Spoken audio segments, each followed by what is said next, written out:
Fantastic. Sound was brilliant. I mean, we have got the best sound man going, Nick, but it felt great. I haven't sung, well, I have been singing like that at every gig, but it was great doing it in an intimate setting and just hearing the inflections of my voice, you know. It was, I loved it. Yes. Leeds was great as well. It was, we obviously headlining the Carling tent, and it was Leeds. It was brilliant because I didn't really know what to expect playing a tent like that with fairly unknown things on before us. But it was rammed, and there were loads of young people there, which is always a great sign, you know. And they were singing along. They seemed to know, and they were going for it more than the older crowd, and that was great. You know, it came off the top. Most of that audience were the young set, you know, and that's what's good about Reading and Leeds. You do get a lot of that. It's a young kind of thing going on. I did some solo gigs last year in Brazil, and that was when it started, I think. It's the same band apart from Will that do the solo stuff, and I just thought it's perfect going to Over the Wild Side, and I've kept it in for the Bunnymen thing as well. So, you know, it's a good little, especially at festivals. I think it's a very well-known song, and you can do along and maybe clap.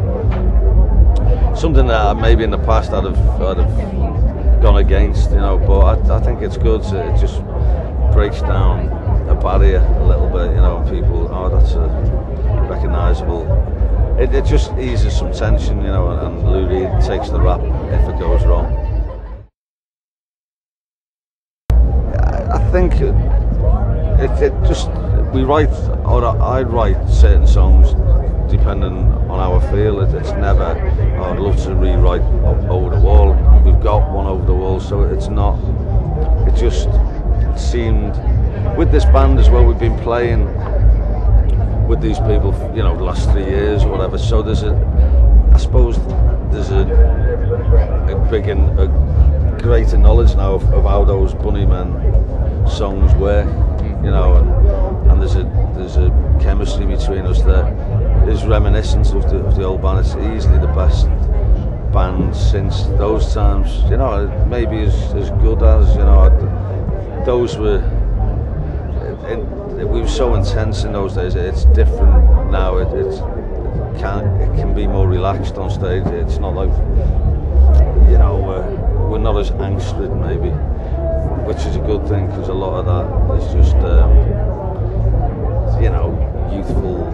You're trying to think of something to prove why you're on stage, and sometimes it comes out in, you know, angst for angst's sake. But the original Bunnymen band, it was frightening how great we were live, especially. It was just like everyone knew that they couldn't come close, and now it's a different thing. We've got lots of different songs since then, you know, so things change, you know. But it's always delivered with the intensity the song should have. You know? I mean, the Killer Moon in there before was unbelievable. It was like, it's the best song in the world.